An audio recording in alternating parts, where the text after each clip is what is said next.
Good morning class 11th students.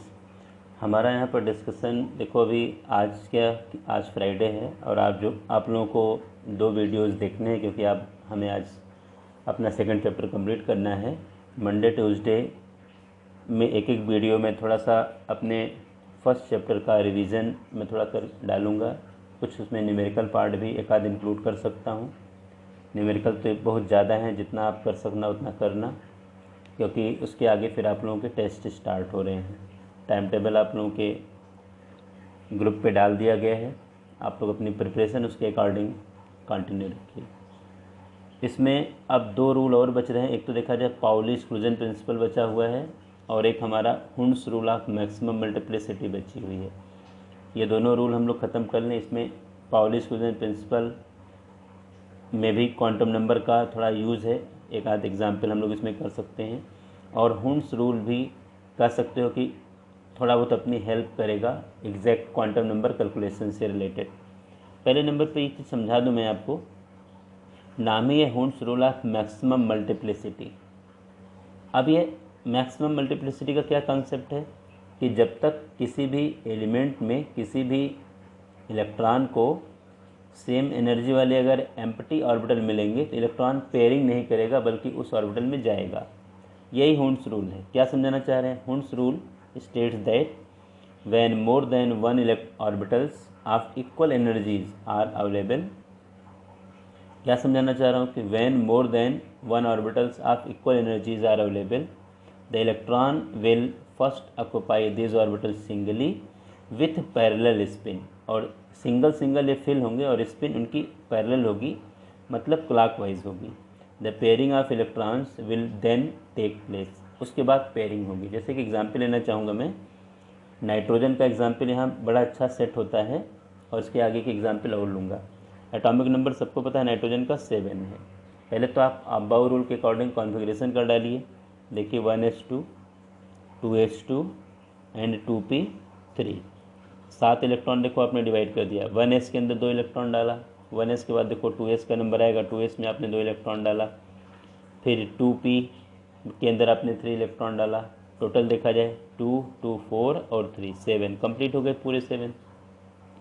तो अब ये कोई भी कम एनर्जी वाला ऑर्बिटल जब पूरा भर जाएगा तभी इलेक्ट्रॉन अगले वाले ऑर्बिटल में जाएगा। तो लास्ट वाले ऑर्बिटल को मैं चेक करूँगा। देखो पी के अंदर मैंने भी आपको क्या समझाया था कि 3 ऑर्बिटल हैं। देखो पी को हमने ऐसे 3 कॉलम में डिवाइड कर दिया ऐसे। ये भी आपको मैंने बता रखा है, इसको हम पी एक्स का नाम देंगे, पी वाई है और ये पी जेड है। तो आपको देखने से ही लग रहा है कि हमारे पास 3 ऑर्बिटल हैं और इसमें 3 इलेक्ट्रॉन फिल करने हैं। तो देखो पहला इलेक्ट्रॉन मैंने यहाँ फिल कर लिया, दूसरा मैंने यहाँ फिल कर लिया और तीसरा देखा जाए मैंने यहाँ फिल कर लिया। कहने का मेरा मतलब क्या हुआ कि जब तक उनको सेम एनर्जी वाले एम्प्टी ऑर्बिटल मिलेंगे इलेक्ट्रॉन पेयरिंग नहीं करेगा। तो आपको क्या दिखा कि 3 ऑर्बिटल खाली थे, p x p y p z, अभी तीनों की एनर्जी सेम है और 3 इलेक्ट्रॉन अपने को डालना है। तो ऐसा कभी नहीं होगा कि हम इसको यहाँ पर पेयरिंग कर दें और इसको एम्प्टी रखें, ऐसा नहीं।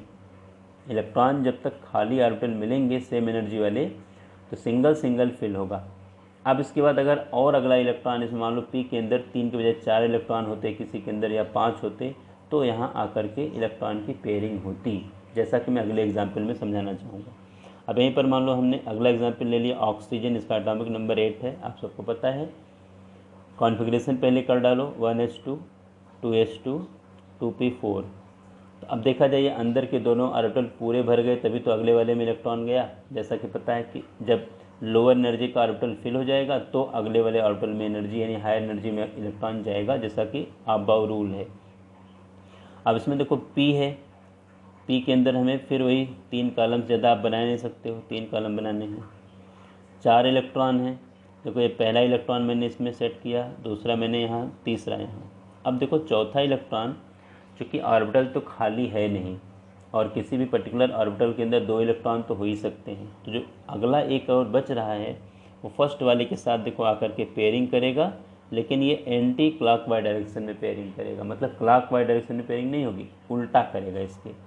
क्योंकि अगर एक ही डायरेक्शन में इलेक्ट्रॉन ज़्यादा हो जाएंगे तो एटम के अंदर मैग्नेटिक प्रॉपर्टी आ जाएगी और इस तरह जब एक दूसरे के अपोजिट में इलेक्ट्रॉन की स्पिन होती है तो मैग्नेटिक प्रॉपर्टी नलीफाई होती है। अब यहीं पर मान लो हम एक फ्लोरीन का एग्जाम्पल ले लें। एटॉमिक नंबर देखो इसका 9 है। पहले तो कॉन्फ़िगरेशन कर सकते हो 1s2 2h2 2p5। अब देखो हमारे पूरे 9 इलेक्ट्रॉन सेट हो गए, 2 2 और 5, 9 हो गए पूरे। पहला ऑर्बिटल 1s फिल हो गया पूरा, दूसरा फिल हो गया, तीसरे को अपने को चेक करना है। फिर वही केस, आपने ऑर्बिटल का डायग्राम बनाया, चूँकि p है तो इसमें 3 ऑर्बिटल हम बनाएंगे। 5 इलेक्ट्रॉन भरने हैं। देखो ये पहला इलेक्ट्रॉन मैंने सेट कर दिया, ये दूसरा मैंने सेट कर दिया, ये तीसरा सेट कर दिया। इसकी ज़रूरत हमें क्वांटम नंबर्स में भी अपनी हेल्प होती है इससे बहुत ज़्यादा। अब देखो चौथे इलेक्ट्रॉन के पास अब आगे खाली यानी एम्प्टी ऑर्बिटल तो है नहीं, इसलिए पहले वाले के साथ आकर के देखो पेयरिंग करेगा। अब पांचवा वाला सेकंड वाले के साथ पेयरिंग करेगा, तो ये इसका कॉन्फ़िगरेशन बनेगा, यानी कह सकते हो ऑर्बिटल वाइज। यही हुंड्स रूल है कि जब तक इक्वल एनर्जी के ऑर्बिटल एम्प्टी अवेलेबल होंगे, इलेक्ट्रॉन पहले उसमें सिंगल सिंगल फिल होगा और स्पिन पैरेलल होगी। अब सिंगल सिंगल फिल होने के बाद अगर इलेक्ट्रॉन बच रहे हैं तो फिर पेयरिंग होगी, जैसा कि ऑक्सीजन में और फ्लोरीन में हुई है। तो यही आपका हुंड्स रूल है। बहुत सिंपल वे में आपको ध्यान में रखना है, बड़ा आसान रूल है, लेकिन अपने को क्वांटम नंबर के लिए इसकी ज़रूरत तो पड़ेगी ही पड़ेगी। अभी हम और एग्जाम्पल लेकर के चलते हैं। अगला देखा जाए पाउली एक्सक्लूजन प्रिंसिपल है। बड़ा सिंपल सा कॉन्सेप्ट है, अपने को ध्यान से समझना है।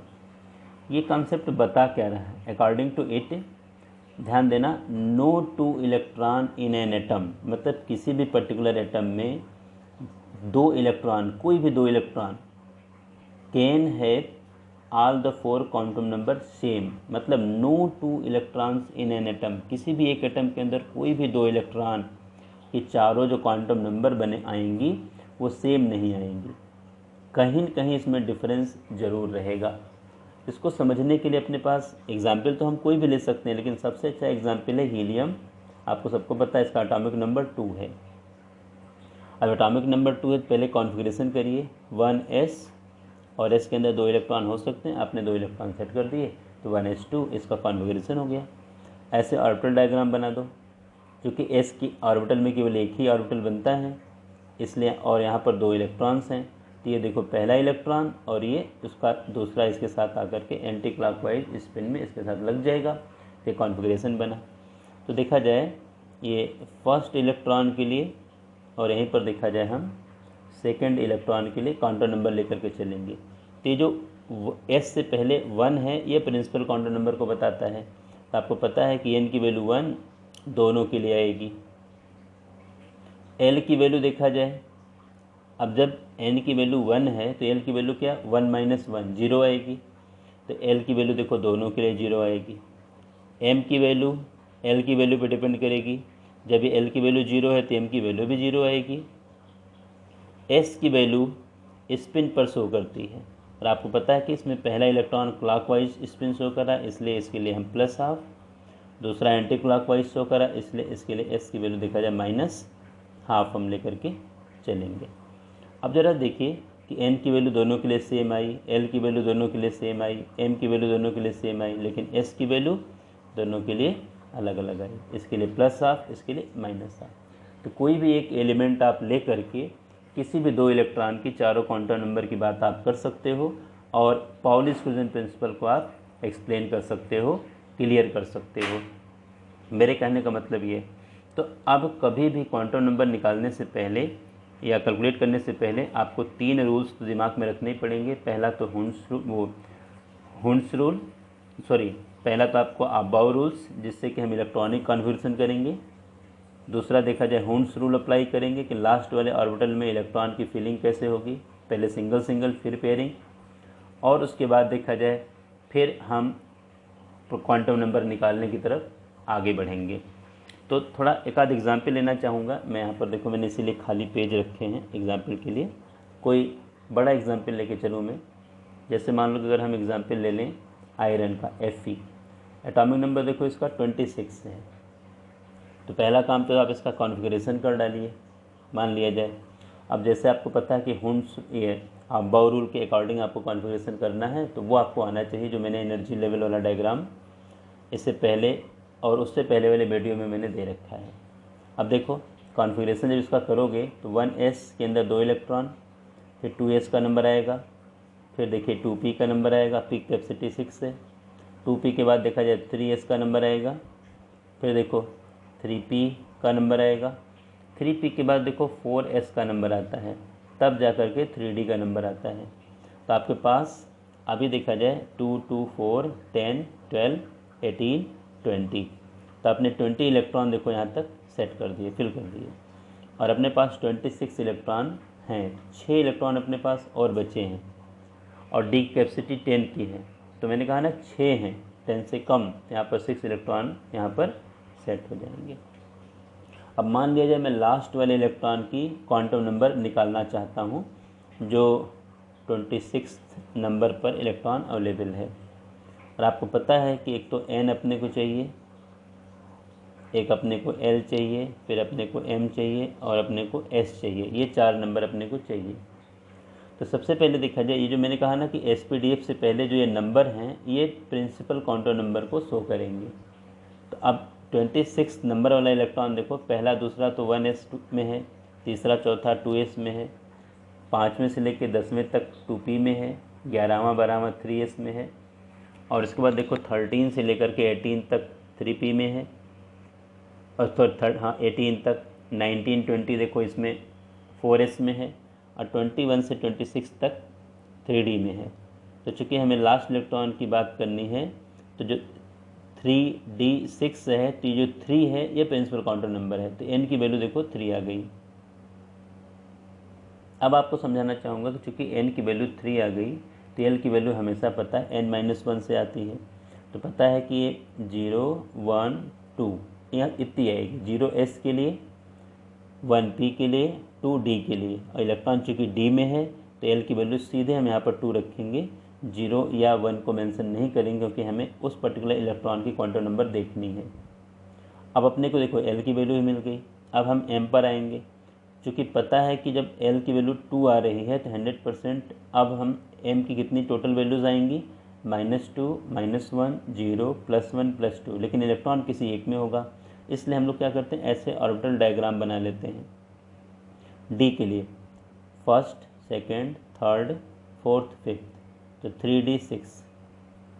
अब ये देखो यहाँ पर पूरे हमारे पास 1 2 3 4 5 ऑर्बिटल हैं, तो पता है कि अगर l = 2 है तो m = -2, -1, 0, +1, +2, इतनी टोटल वैल्यूज़ आनी है।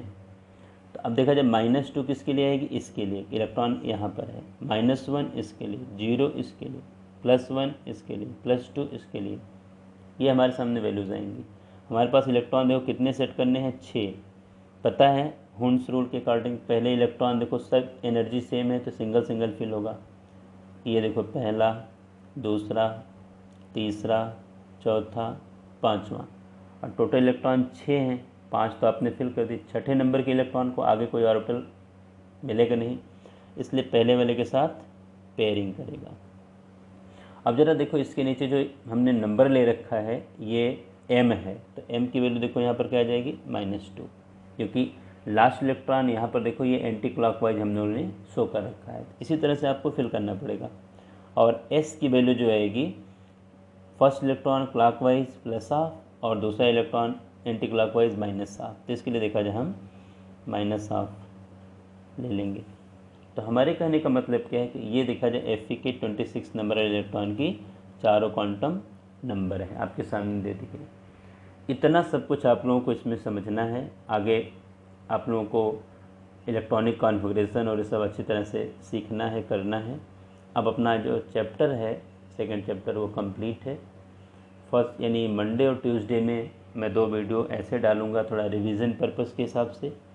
वीडियोज़ को आप लोग देखना अच्छी तरह से अपनी तैयारी कंप्लीट करना, अच्छे से एग्ज़ाम देना और प्रयास करना कि जिससे बेस्ट आप एफर्ट अपना लगाना। जो भी आपके पास रिसोर्सेज अवेलेबल हैं, कोई डाउट्स होगा व्हाट्सएप के थ्रू कांटेक्ट करके या फ़ोन के थ्रू कांटेक्ट करके, फिर वही कहूँगा इवनिंग में करना फ़ोन, और बाकी जितनी मेरी हेल्प हो सके वो आप लीजिए, लेकिन बेस्ट करने की तरफ बढ़िए थोड़ा सा। Thank you.